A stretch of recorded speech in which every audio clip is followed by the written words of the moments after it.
ನಮಸ್ಕಾರ. ಆಧ್ಯಾತ್ಮಿಕ ಪಯಣ ಅಂದ್ರೆ ಏನು? ನಿಜವಾದ ಆಧ್ಯಾತ್ಮಿಕತೆ ಅಂದ್ರೆ ಏನು ಮತ್ತು ಹಿಂದೂ ಧರ್ಮದಲ್ಲಿ ಇದನ್ನ ಹೇಗೆ ನೋಡ್ತಾರೆ? ಬನ್ನಿ, ಇವತ್ತು ರಾಜರ್ಷಿ ರಂಜನ್ ನಂದಿಯವರ ಆಧ್ಯಾತ್ಮಿಕತೆ ಅನ್ನೋ ಪುಸ್ತಕದ ಆಧಾರದ ಮೇಲೆ ಈ ಪಯಣದ ಬಗ್ಗೆ ಸ್ವಲ್ಪ ಆಳವಾಗಿ ತಿಳ್ಕೊಳ್ಳೋಣ.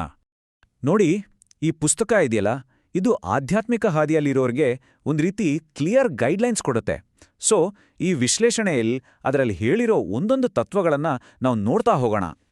ಹಾಗಾದ್ರೆ ಒಂದು ಪ್ರಶ್ನೆ ಬರ್ತೆ, ಕೇವಲ ಧಾರ್ಮಿಕ ಆಚರಣೆಗಳನ್ನ ಪಾಲಿಸ್ಕೊಂಡೋದ್ರೆ ಸಾಕಾ ಅಥವಾ ನಿಜವಾದ ಆಧ್ಯಾತ್ಮಿಕತೆ ಅನ್ನೋದೇ ಬೇರೆನಾ?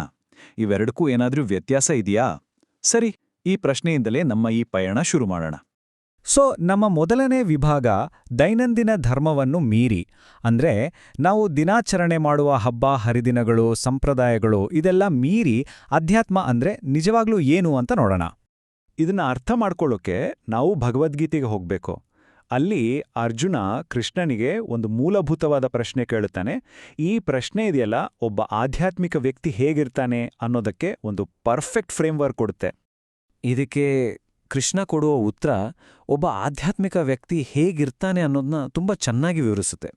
ನೋಡಿ, ಅಂಥವರು ಸುಖ ಬಂದಾಗ ಹಿಗ್ಗೋದಿಲ್ಲ, ದುಃಖ ಬಂದಾಗ ಕುಗ್ಗಿ ಹೋಗೋದಿಲ್ಲ, ಕೋಪ, ಭಯ, ಆಸೆ ಈ ಥರದ ಯಾವ ಭಾವನೆಗಳಿಗೂ ಅವರು ಅಂಟ್ಕೊಳ್ಳೋದಿಲ್ಲ. ಒಂದು ಆಮೆ ಹೇಗೆ ಅಪಾಯದ ಸೂಚನೆ ಸಿಕ್ಕಿದ ತಕ್ಷಣ ತನ್ನ ಅಂಗಗಳನ್ನು ಚಿಪ್ಪಿನೊಳಗೆ ಇಡ್ಕೊಳ್ಳುತ್ತೋ, ಹಾಗೆ ಇವರು ತಮ್ಮ ಇಂದ್ರಿಯಗಳನ್ನು ಕಂಟ್ರೋಲ್ ಮಾಡ್ಕೊಳ್ತಾರೆ. ಅವರ ಪ್ರಜ್ಞೆ ಯಾವಾಗ್ಲೂ ಆ ದೈವಿಕ ಸತ್ಯದ ಮೇಲೆ ಸ್ಥಿರವಾಗಿರುತ್ತೆ. ನೋಡಿ, ಇದೇ ನಿಜವಾದ ಆಧ್ಯಾತ್ಮಿಕತೆ. ಇದು ನಮ್ಮ ಹೊರಗಿನ ಆಚರಣೆಗಿಂತ ನಮ್ಮ ಒಳಗಿನ ಸ್ಥಿತಿಯನ್ನ ಅವಲಂಬಿಸಿರುತ್ತೆ. ಇಲ್ಲಿ ನಾವು ಎರಡು ಮುಖ್ಯ ಪದಗಳನ್ನು ಅರ್ಥ ಮಾಡ್ಕೋಬೇಕು. ಒಂದು ಆರ್ಥೋಡಾಕ್ಸಿ, ಇನ್ನೊಂದು ಆರ್ಥೋಪ್ರಾಕ್ಸಿ. ಆರ್ಥೋಡಾಕ್ಸಿ ಅಂದ್ರೆ ಸಿಂಪಲ್ ಆಗಿ ಹೇಳೋದಾದ್ರೆ ನಮ್ಮ ಧರ್ಮದ ಸಂಪ್ರದಾಯಗಳು, ಸಮಾಜದಲ್ಲಿ ನಾವು ಪಾಲಿಸೋ ಆಚರಣೆಗಳು ಇವೆಲ್ಲ ಕಾಲಕ್ಕೆ ತಕ್ಕಂತೆ ಬದಲಾಗ್ತಾ ಇರ್ಬೋದು. ಆದರೆ ಆರ್ಥೋಪ್ರಾಕ್ಸಿ ಇದೆಯಲ್ಲ, ಅದು ಆಧ್ಯಾತ್ಮಿಕ ಸಾಧನೆಯ ಮೂಲ ನಿಯಮಗಳು. ಇವು ಯಾವತ್ತೂ ಬದಲಾಗಲ್ಲ. ಇವು ಶಾಶ್ವತ ತತ್ವಗಳು. ಆಧ್ಯಾತ್ಮಿಕ ಪಯಣದ ಅಡಿಪಾಯವೇ ಈ ಆರ್ಥೋಪ್ರಾಕ್ಸಿ. ಸರಿ, ಹಾಗಾದ್ರೆ ನಮ್ಮ ಪಯಣದ ಮುಂದಿನ ಹಂತಕ್ಕೆ ಹೋಗೋಣ. ಅದೇ ಸಾಧನೆಯ ಮಾರ್ಗ. ಇಲ್ಲಿ ಆಧ್ಯಾತ್ಮಿಕ ಅನ್ವೇಷಣೆಯಲ್ಲಿ ಯಾವೆಲ್ಲ ಅಭ್ಯಾಸಗಳು ಬರುತ್ತೆ ಅಂತ ನೋಡೋಣ. ಹಾಗಾದ್ರೆ ಆ ಆಧ್ಯಾತ್ಮಿಕ ಗುರಿಯನ್ನ ತಲುಪೋದು ಹೇಗೆ? ಏನ್ ಮಾಡ್ಬೇಕು? ಅದಕ್ಕಿರೋ ಉತ್ತರ ಒಂದೇ: ಸಾಧನೆ. ಇದು ಸುಮ್ಮನೆ ಪೂಜೆ ಮಾಡೋದಲ್ಲ, ಬದಲಿಗೆ ಜ್ಞಾನೋದಯದ ಕಡೆಗೆ ನಮ್ಮನ್ನ ಕರ್ಕೊಂಡೋಗೋ ಒಂದು ಶಿಸ್ತುಬದ್ಧ, ನಿರಂತರವಾದ ಪ್ರಯತ್ನ. ಒಂದು ಯಶಸ್ವಿ ಸಾಧನೆಗೆ 4 ಮುಖ್ಯ ಪಿಲ್ಲರ್ಸ್ ಇವೆ ಅಂತ ಹೇಳ್ಬೋದು. ಮೊದಲನೇದು ಒಂದು ದಾರಿಯನ್ನ ಆಯ್ಕೆ ಮಾಡ್ಕೊಳ್ಳೋದು. ಅದು ಧ್ಯಾನ ಆಗಿರ್ಬೋದು, ಮಂತ್ರ ಜಪ ಆಗಿರ್ಬೋದು, ಅಥವಾ ಗೀತೆಯಂತಹ ಗ್ರಂಥಗಳ ಅಧ್ಯಯನನೇ ಆಗಿರ್ಬೋದು. ಎರಡನೇದು ಕನ್ಸಿಸ್ಟೆನ್ಸಿ, ಅಂದ್ರೆ ಪ್ರತಿದಿನ ತಪ್ಪದೇ ಅಭ್ಯಾಸ ಮಾಡೋದು. ಮೂರನೇದು ಡಿಸಿಪ್ಲಿನ್, ಅಂದ್ರೆ ನಮ್ಮ ಆಹಾರ, ನಿದ್ದೆ, ಮಾತು ಎಲ್ಲದರಲ್ಲೂ ಒಂದು ಹಿಡಿತ ಇಟ್ಕೊಳ್ಳೋದು. ಇನ್ನು ಕೊನೆಯದಾಗಿ ತಾಳ್ಮೆ. ಏನೂ ರಿಸಲ್ಟ್ ಬರ್ತಿಲ್ವಲ್ಲ ಅಂತ ಬೇಜಾರ್ ಮಾಡ್ಕೊಳ್ದೆ ಧೈರ್ಯದಿಂದ ಮುಂದುವರಿಯೋದು. ಸರಿ, ಈಗ ಮುಂದಿನ ವಿಭಾಗಕ್ಕೆ ಹೋಗೋಣ. ಈ ದಾರಿ ತುಂಬಾನೇ ಚಾಲೆಂಜಿಂಗ್ ಅಲ್ವಾ? ಹಾಗಾಗಿ ಇಲ್ಲಿ ಒಬ್ಬ ಗೈಡ್ ಅಂದ್ರೆ ಒಬ್ಬ ಗುರುವಿನ ಪಾತ್ರ ಎಷ್ಟು ಮುಖ್ಯ ಅನ್ನೋದನ್ನ ನೋಡೋಣ. ಈ ಕಷ್ಟದ ದಾರಿಯಲ್ಲಿ ನಮಗೆ ದಾರಿ ತೋರಿಸೋರು ಯಾರು? ಅವರೇ ಸದ್ಗುರು. ಅವರು ಕೇವಲ ಟೀಚರ್ಸ್ ಅಲ್ಲ, ಬದಲಿಗೆ ಆಧ್ಯಾತ್ಮಿಕತೆ ಶಿಖರವನ್ನೇ ತಲುಪಿದವರು. ಅವರ ಮನಸ್ಸಿದೆಯಲ್ಲ, ಅದು ನೇರವಾಗಿ ದೈವಿಕ ಶಕ್ತಿಯ ಜೊತೆ ಕನೆಕ್ಟ್ ಆಗಿರುತ್ತೆ. ಅದಕ್ಕೆ ಅವರು ಬೇರೆಯವರಿಗೆ ದಾರಿ ತೋರಿಸಬಲ್ಲರು. ರಮಣ ಮಹರ್ಷಿಗಳು ಇದನ್ನ ಒಂದು ಅದ್ಭುತವಾದ ಉದಾಹರಣೆ ಕೊಟ್ಟು ವಿವರಿಸ್ತಾರೆ.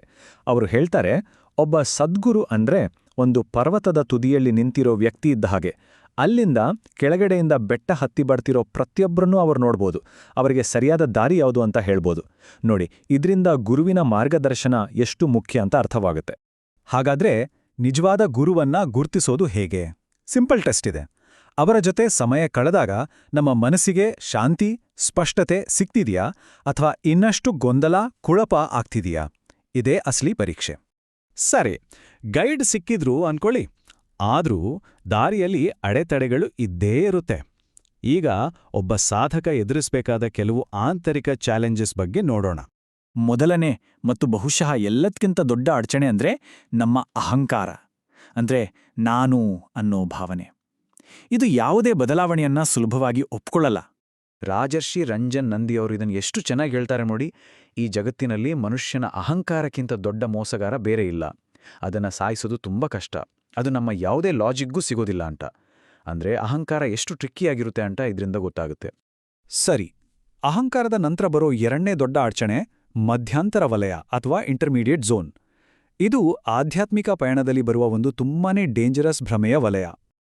ಶ್ರೀ ಅರಬಿಂದೋ ಅವರು ಇದನ್ನ ವಂಚಕ ಪ್ರದೇಶ ಅಂತಾನೆ ಕರೀತಾರೆ.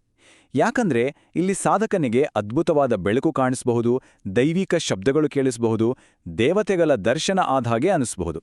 ಆದರೆ ಶ್ರೀ ಅರಬಿಂದೋ ಅವರು ಎಚ್ಚರಿಸೋದೇನೆಂದ್ರೆ, ಇವೆಲ್ಲ ನಮ್ಮನ್ನ ಸರಿಯಾದ ದಾರಿಯಿಂದ ತಪ್ಸೋಕೆ ಬರುವ ಭ್ರಮೆಗಳಾಗಿರಬಹುದು.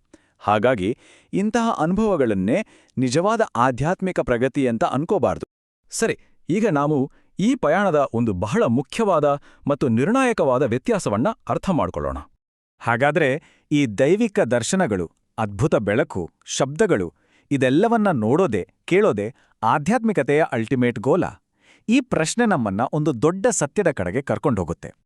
ರಮಣ ಮಹರ್ಷಿಗಳ ಜೀವನದಲ್ಲಿ ನಡೆದ ಒಂದು ಪ್ರಸಂಗವನ್ನ ಕೇಳಿ. ಒಬ್ಬರು ಶಿಷ್ಯ ಬಂದು ತನಗಾದ ಒಂದು ಅದ್ಭುತ ಆಧ್ಯಾತ್ಮಿಕ ಅನುಭವದ ಬಗ್ಗೆ ಹೇಳ್ಕೊಳ್ತಾನೆ. ಅದಕ್ಕೆ ಮಹರ್ಷಿಗಳು ಒಂದೇ ಪ್ರಶ್ನೆ ಕೇಳ್ತಾರೆ, ಆ ಅನುಭವ ಈಗ್ಲೂ ಇದ್ಯಾ? ಶಿಷ್ಯ ಇಲ್ಲ ಅಂತಾನೆ. ಆಗ ಮಹರ್ಷಿಗಳು ಹೇಳ್ತಾರೆ, ಹಾಗಾದ್ರೆ ಅದು ದೇವರಲ್ಲ. ಯಾಕಂದ್ರೆ ದೇವರು ಯಾವಾಗ್ಲೂ ಇರ್ತಾನೆ, ಬಂದ್ ಹೋಗುವುದಿಲ್ಲ. ನೋಡಿ, ಇದು ತಾತ್ಕಾಲಿಕ ಅನುಭವಕ್ಕೂ ಶಾಶ್ವತ ಸತ್ಯಕ್ಕೂ ಇರೋ ವ್ಯತ್ಯಾಸವನ್ನ ಎಷ್ಟು ಸ್ಪಷ್ಟವಾಗಿ ಹೇಳುತ್ತೆ. ಹಾಗಾದ್ರೆ ಅನುಭವಕ್ಕೂ ಸಾಕ್ಷಾತ್ಕಾರಕ್ಕೂ ಇರೋ ವ್ಯತ್ಯಾಸವಾದ್ರೂ ಏನು? ನೋಡಿ, ಅನುಭವ ಅನ್ನೋದು ಟೆಂಪ್ರರಿ, ಅದು ಬಂದು ಹೋಗುತ್ತೆ. ದರ್ಶನ, ಶಬ್ದ, ಬೆಳಕು ಅಥವಾ ಒಂದು ದೊಡ್ಡ ಭಾವನೆ ಇವೆಲ್ಲ ಅನುಭವಗಳು. ಆದ್ರೆ ಸಾಕ್ಷಾತ್ಕಾರ ಅನ್ನೋದು ಪರ್ಮನೆಂಟ್.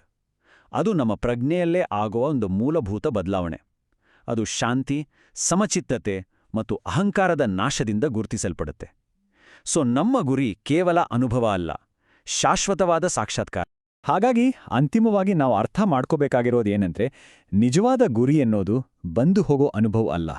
ಬದಲಿಗೆ ಮನಸ್ಸಿನ ಚಂಚಲತೆ ಸಂಪೂರ್ಣವಾಗಿ ನಿಂತು ಹೋಗಿ ಒಂದು ಶಾಶ್ವತವಾದ ಆಂತರಿಕ ಮೌನದ ಸ್ಥಿತಿಯನ್ನು ತಲುಪೋದು. ಅದೇ ಪ್ರಜ್ಞೆಯ ಪರ್ಮನೆಂಟ್ ಟ್ರಾನ್ಸ್ಫರ್ಮೇಷನ್. ಕೊನೆಯದಾಗಿ ಒಂದು ಪ್ರಶ್ನೆ.